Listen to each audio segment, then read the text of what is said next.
going on, Jerome? It's a beautiful Monday. Birds and chirping and stuff. It's time for another Vikings news dump. Well, actually, every day is beautiful. Every day above ground is fantastic. But also the Twin Cities and the great state of Minnesota in general face another heat wave. So that's coming in. It's fantastic. So if you go out to Vikings practice, make sure you hydrate. Also, find the shade if possible.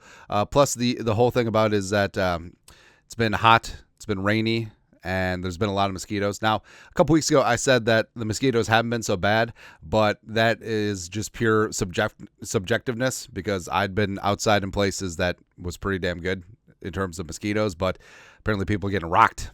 It's no bueno, man. But it's hot. It's humid.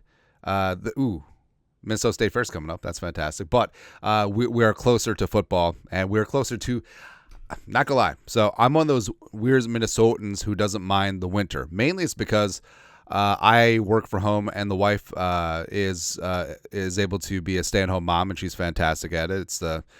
She absolutely rocks at that. But she used to have to commute every single day, and it was not good, right? Especially in the winter. But I like the colder temperatures. I like fall. Fall's my favorite season, not only for football, but I feel like the foliage is nice. Also, I was gonna say we have the holidays where you eat a lot, Thanksgiving and Christmas, but every holiday is where you eat a lot, except for Arbor Day. Here's to you, trees. Anyways, but our guy Eli Corbett absolutely on one, making up this Vikings poster. I love it. So going clockwise from Jefferson, Harry the Hitman, Metellus, Ivan Pace Jr., Christian Darrisaw, Diamond Dallas Turner. Let's go. Aaron Jones, Addison, and then JJ McCarthy. All right, so looking damn good. Plus, I miss when they used to do graphics like this. Like this looks like a movie poster from back in the day. Like there needs to be more of this. Prop store got Eli. Caption 6 more weeks, which I had to do the math. But yeah, it is 6 weeks, and then we got Vikings football that actually counts. It's gonna be awesome, man. A step in that direction is first padded practice today, and this is really big. So early days in practice, where you got the helmets, you got the shells, but no pads. It's basically quarterbacks and receivers versus DBs. That's what it is. But now, the big guys get to make an impact in the trenches, O-line, D-line, linebackers, even though there is contact on running backs, there generally isn't tackling to the ground, but you can tell when a guy is able to make the right read, be Johnny on the spot right there, and it's going to be good, man. So physicality is fantastic, knocking down all the wood. Everyone stays healthy. We go from there. Also going from there is, like we said, I don't think that the quarterback competition is decided. I still think that Darnold is a favorite to hang on to the job as QB1. But also, if this continues, where McCarthy just continues to have this groundswell of looking good with the twos versus the twos versus the ones, couple reps with the ones, and also if he looks good at joint practice as well as in preseason, it's going to be hard not to start him. All right, and Darnold's had some great flashes. He's had some mistakes as well, but hopefully he can really sync things up because, like I said, it's a good problem to have when you have two quarterbacks that could start for you, as opposed to just two bad quarterbacks and you pick the least bad one. But per persuasion, Vikings rookie quarterback J.J. McCarthy is coming for that quarterback one spot. He's hungry for more, per J.J. McCarthy via Seifert. He wants to go against the ones and hit some deep balls down the field on them to piss them off a little bit, which is funny too, because we talked about this yesterday, where it's not, training camp is unique because it's best versus best, and everyone is running their own scheme. So it's Kevin O'Connell's offense versus Flores' defense every single day. There's no scout team. There's no look because there's no game. Right. So Flores is out there throwing fastballs at Darnold and McCarthy. He's bringing heat, and Kevin O'Connell is trying to outmatch and outwit him. And what's great is iron does indeed sharpen iron, and every single day practicing against eliteness makes yourself elite. Go from there. Yeah, but McCarthy, I love the moxie, I love the confidence, and frankly, he's backing it up. Like a lot of the soft skills Well, because you knew the kid had an arm, you knew he had mobility, you know that he had good footwork, even though they worked on his footwork a bit. But the soft skills, the intangibles, he's really showing up, man. And this thing could get very interesting here very soon. Also interesting is Garrett Bradberry. So Mark Craig over at the Star Tribune did up a great piece about Bradberry. Bradberry reportedly put on 5 to 10 pounds this offseason. New diet, new lifting regimen, which is good because that's been the drawback with Garrett Bradberry. Is just didn't have the mass, didn't have the anchor to be able to hold up in one-on-one spots. And you could tell, like, defensive coordinators try to isolate Bradberry, where they'll have the nose tackle on him, and then they'll have two defenders absorb the guard spots. So ideally, like that nose tackle, whether it be Akeem Hicks with the Bears or Kenny Clark with the Packers or whoever, they would get after Bradberry. Right? And it's been tough because Bradberry overall, I think he's a good dude. I think he's a good leader. He's liked and respected in the locker room. I think he's good calling out protections at the line of scrimmage. He's a solid run blocker, great in space. But the thing that is the drawback is passing situations. I mean, oftentimes he's bench pressed into the quarterback's lap, and hopefully that's not the case this year because Darnold needs protection, J.J. McCarthy needs protection, and hopefully Bradberry can be back to being the pivot man along the offensive line. Also, speaking of offensive line, so again, I know that there's sticker shock with the Darrisaw deal where he got it with 2 years remaining on his rookie deal with that fifth-year option, and also highest paid left tackle in NFL history by total guarantee. Penei still got a higher guarantee, but he's a right tackle technically. Well, after Decker leaves this year, Penei still's moved to left tackle, but beside the point. But either way, he got paid, and it's a good deal for all accounts, right? Per Persuasion, per Shooter Walters, Charlie Walters, Pioneer Press. Darrisaw took immediate payday over more money and security if he would have waited. He noted that the signing was a good deal for both Darrisaw and the Vikings. Quote, "It's clear, though, that Darrisaw 25 compromised for less money and security." Well, it's hard to say that when you're the highest paid left tackle in NFL history in terms of average and total guarantee.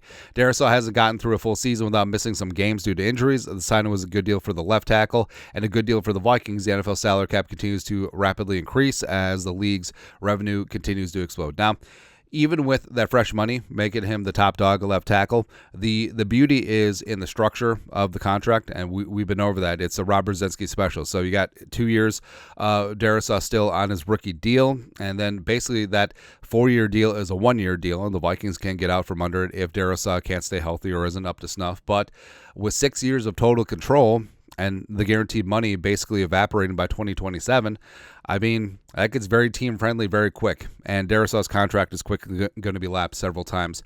I mean, Tristan Wirfs is in the offing, Rashawn Slater, Sticky Icky Ikwanu if he can get things going with the Panthers, etc. Speaking of contracts, so this is a good one. Ben Baby, I think he's with The Athletic, beat writer for the Bengals. Or maybe it's ESPN. Or maybe it was both. Doesn't matter. Bengals wide receiver Jamar Chase is not stretching ahead of today's practice. Will miss his 4th straight practice and has yet to participate in training camp. Now, he's on his rookie deal, so his hold in, like he can be fine, sure, but it can be rescinded by the team.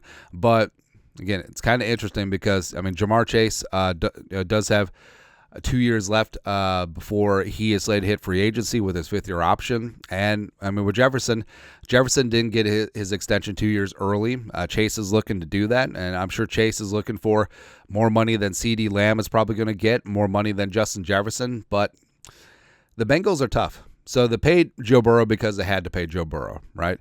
But the Bengals are notoriously one of the stingiest teams in the league. Now, I'm not talking about, like, facilities, but also facilities. I mean, their practice field is underneath a highway. It's weird, man. But I think it's going to be tough because you see how the Bengals operated with T. Higgins on his franchise tag. I think that this is going to get drawn out with Jamar Chase. I don't think that they want to pay him top dollar. They certainly don't want to pay him early. All right, so that's going to be a battle. But, you know,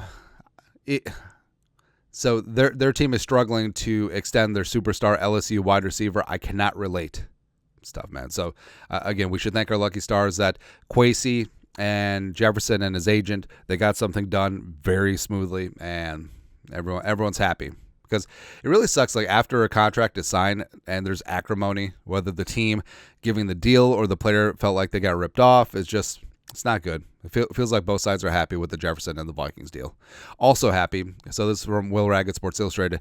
Andrew Van Ginkel, who, remember, he did not start training camp on the PUP list, physically unable to perform, which is huge, participated in 11-on-11 action for the first time. So he had been out of OTAs since coming in as a free agent coming up from the Dolphins, one of Flores' guys. And Van Ginkel's versatility is paramount for this defense. He can rush from the edge, play a little off ball. He's good in coverage as well. And he's a solid leader out there. So AVG, being out there, being healthy.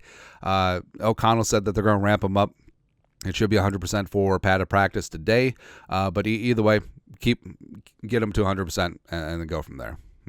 Speaking of going from there, so the legal process with Jordan Addison, I mean, there's still a lot to play out, and they still don't even have full details of exactly what allegedly went on a couple weeks ago. And what went on is obviously going to affect punishment, if there is going to be punishment. Vikes fan page.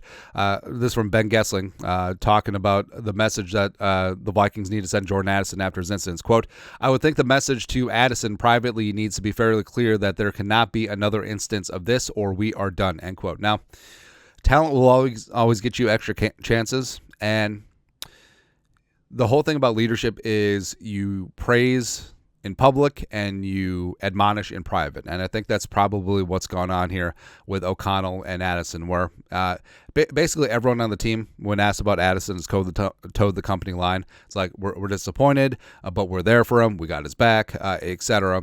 But at a certain point, like, it's not a fluke, right? Just continue. So Addison, I love that he talked to the media. I love that he took ownership of his mistakes, and basically said that he knows what he's not on a good path and he wants to get better, and he's got to get better on the field. And the whole thing about it is that, yeah, you can recognize that, but if you keep putting yourself in bad situations, that may not be it. So we'll see. But the legal process, takes a while to play out. So if Addison is going to be facing suspension, whether from the team or from the league, it may not even be the season. It may even be next year. So his availability may not be in jeopardy this season, even if the legal process does come to fruition. But we'll see. Again, Addison, super talented, but you could say it's immaturity. You could say it's bad decision making. You could say it's a combination, but yeah, he's got to be able to shape up and stay on the field if he wants to be great and get paid. That's right. I have no transition. But so the punting competition is heating up, man. All right, so Seth Vernon, former UDFA out of Portland State, who are also the Vikings. Then Ryan Wright, the 2022 UDFA, same class, by the way, as Seth Vernon. So Ryan Wright came in, had a phenomenal rookie season. Last year was ass, thank you. And the punting competition is heating up. Ryan Wright is still looking wrong, I guess. Seth Vernon was dropping bombs on Saturday, just casually booting 60, 65-yard punts. But, I mean, there's a lot that goes into it. Well, number one, obviously, the trope of not out-kicking or out-punting your coverage. And that's part and parcel, because you can kick the ball 70 yards, but then if the returner gets a free release and your gunners aren't down there to make the play, what's the point? You're going to have a large return and your net's going to be garbage.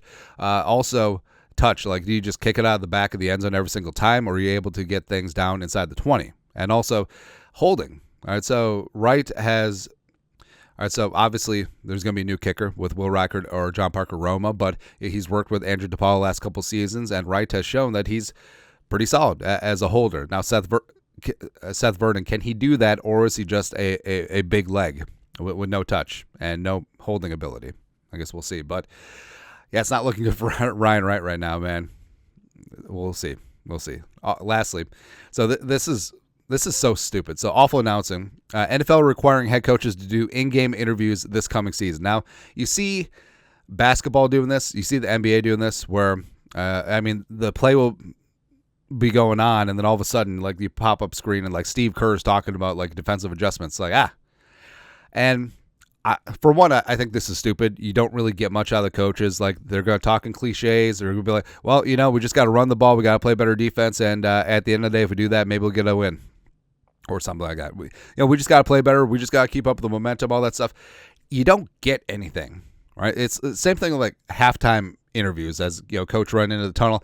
We're just happy with the adjustments. We're going to come back out and play a good second half, play 60 minutes. Just no, I don't know why they do this, but also I love how they waited until Belichick was fired to roll this out.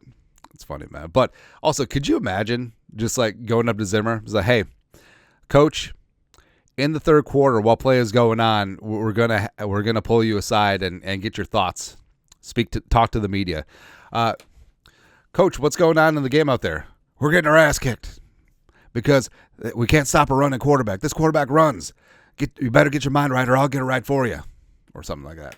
I don't know, man. But at a certain point, you're just doing too much. And I know that the media and all the networks, they want like a more interactive experience. This ain't it. This ain't hell. Do in-game interviews with. Well, no, players are probably a bad idea. Do it with the GM. Do it with the owner. I think Jerry Jones would have some thoughts in game. Do that. Like, don't take away from the coach's bandwidth on game day. Let them do their jobs. I mean, come on, man. It's ridiculous. But first pad of practice day, everything's exciting. Everything is good. You guys are the best. You know what to do. Skol, production value.